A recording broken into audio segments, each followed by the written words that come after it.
Pemirsa, kita lanjutkan diskusi kita bersama dua narasumber yang memang sudah hadir di studio, Pak Ilham dan juga Prof. Burhan. Kita lanjutkan kembali, Pak Ilham. Kalau kita melihat berita-berita sebelumnya ya, tadi kan juga diskusi bersama rekan kami, Tisa Noveni, ini banjir dan lain sebagainya, ini kendala tahunan begitu ya. Tadi Prof. Burhan juga sudah menyinggung, sempat ada pemungutan suara ulang begitu ya di periode sebelumnya begitu.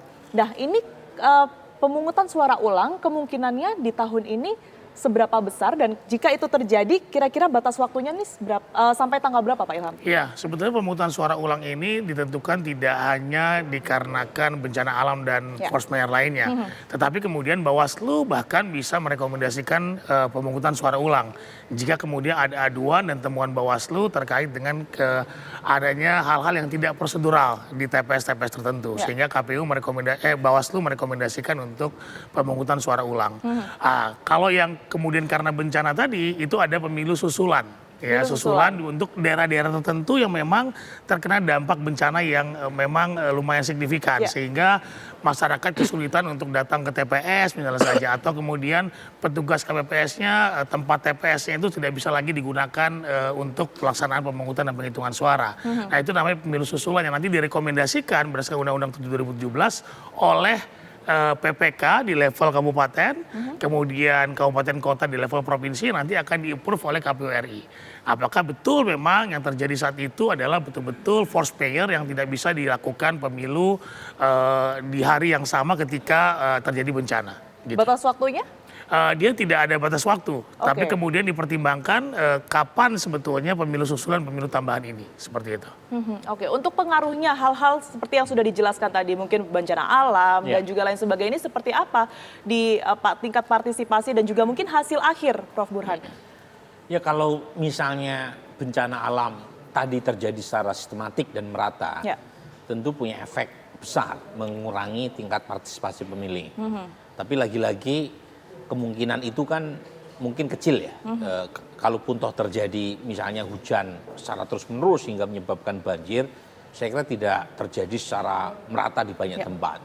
Kecuali ada masalah musim yang tidak terduga. Tetapi sejauh ini kan kejadian banjir misalnya baru kita dengar dari Demak, kemudian Musi Banyuasin. Tidak merata sampai semua wilayah. Nah, itu satu. Yang kedua, memang kita perlu mengantisipasi lebih jauh berkaitan dengan musim hujan kan. Ini musim hujan yang tidak terduga di beberapa tempat. Beberapa waktu lalu di Jakarta seharian bisa hujan penuh, kemudian panas. Jadi hal-hal semacam ini memang perlu diantisipasi, terutama tadi kalau misalnya pengen minimal mempertahankan tingkat turnout di 2019 minimal tidak berkurang jauh di pemilu hari besok. Itu ya mau tidak mau harus segala cara dilakukan oleh penyelenggara maupun oleh partai peserta pemilu maupun tim ses untuk paslon capres, karena mereka yang sebenarnya yang paling berkepentingan. Karena kalau misalnya basis pemilih atau pendukung dari tiap capres atau partai tidak menggunakan hak pilihnya, itu tentu akan mengurangi kans mereka untuk menang. Betul. Itu yang paling krusial tuh. Jadi karena kalau dalam survei, Tiara, itu yang aktif adalah enumeratornya. Jadi kami surveyor yang mendatangi pemilih. Tetapi dalam konteks hari H itu calon pemilih yang harusnya aktif datang ke TPS. Sebaliknya ya. Jadi kalau misalnya pendukung satu calon dalam jumlah yang lebih besar itu tidak menggunakan hak pilihnya, itu rugi tuh calon tadi, karena suara laten tadi tidak termanifestasikan dalam actual vote. Jadi menurut saya perlu dari masing-masing tim ses, partai maupun paslon untuk melakukan banyak cara, termasuk ya unsur-unsur mobilisasi, persuasi, supaya partisipasi dari pendukungnya bisa diterjemahkan dalam bentuk suara. Oke, kalau kita berbicara mengenai partisipasi, ini kan juga tingkat partisipasi yang rendah ini juga dikarenakan mungkin kalau sebelum-sebelumnya kurangnya sosialisasi begitu ya Pak Ilham atau Prof. Burhan sendiri. Tapi kan sekarang kan sudah sangat masif, kita terbantu dengan adanya media sosial begitu ya. Kalau dibandingkan Pak Ilham, mungkin ini banyak juga masyarakat yang awam, kemudian juga pemilih-pemilih baru begitu ya, ingin mengetahui jika dibandingkan dengan tahun-tahun sebelumnya sebenarnya sosialisasinya sudah seberapa berbeda, seberapa gencar begitu untuk kemudian ini meningkatkan tingkat partisipasi itu tadi. Saya kira KPU walaupun ini sebenarnya bukan hanya tanggung jawab KPU sebagai penyelenggara. Betul. Seperti Banyak pihak ya. Banyak pihak termasuk adalah tim ses dan juga partai politik yang tadi punya sudah disinggung kepentingan oleh Bang disinggung oleh Prof. Burhan. Saya kira KPU sudah melakukan sosialisasi yang lumayan masif ya, via medsos, via banyak lagi. Kemudian juga ada program-program KPU yang langsung datang ke desa, ada kirap yang saat ini dilakukan oleh KPU ke setiap daerah-daerah untuk memastikan bahwa orang tahu terhadap proses tahapan penyelenggaraan pemilu ini. Nah, memang kemudian juga bahkan ada beberapa misalnya saja humor-humor di media sosial yang membuat kemudian pemilih-pemilih yang dalam hal ini pemilih muda ya, pemilih yang 56% mendominasi DPT kita ini menjadi lebih tertarik sebetulnya. Bahkan juga debat adalah upaya dari sosialisasi dari agar supaya pemilih itu tertarik untuk memilih seperti itu. Oke, kalau berbicara mengenai medsos, Prof. Burhan, ini signifikansi dari pengaruh mereka yang kemudian menggunakan media sosial agar tidak memilih, tidak golput begitu ya, anak-anak muda 56% ini seperti apa pengaruhnya? Iya, kalau kita lihat kan belakangan muncul tuh semangat dari sebagian kelompok yang sebelumnya sangat atau cenderung untuk golput, kemudian pengen menggunakan hak pilihnya. Karena kan kita tahu ada sebagian pendukung yang merasa naiknya suara 02 itu membuat mereka harus menggunakan hak pilihnya. Kan ada tuh semangat itu di Twitter misalnya ya. Dan saat yang sama juga dari pendukung 02 juga militansinya juga muncul minimal di TikTok. TikTok kan kelihatan sekali ya, 02 sangat dominan. Tapi lagi-lagi semuanya itu kalau misalnya tidak dimanifestasikan dalam bentuk kehadiran di TPS, itu nggak ada nilainya secara elektoral. Karena intensi memilih itu beda dengan suara elektoral.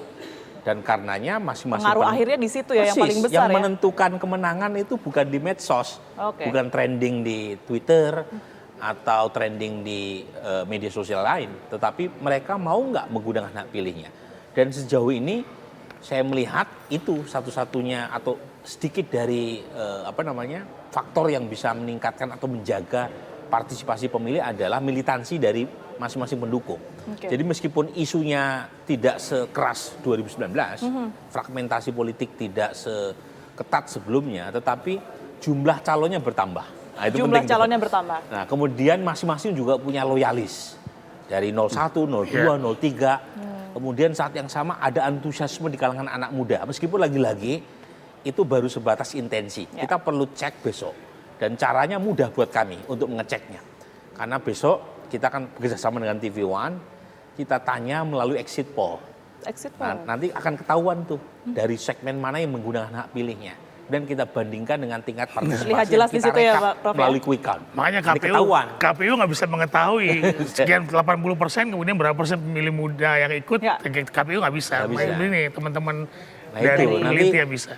Nanti exit poll sama quick count membantu memetakan partisipasi berapa, kemudian dari segmen mana, dan kita berharap betul kalau misalnya ada kecenderungan segmen anak muda kurang berpartisipasi, itu kita harus segera melakukan mitigasi.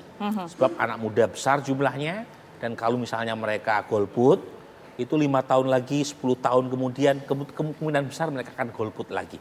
Nah, ini yang kita harus antisipasi dari sekarang, caranya dekati.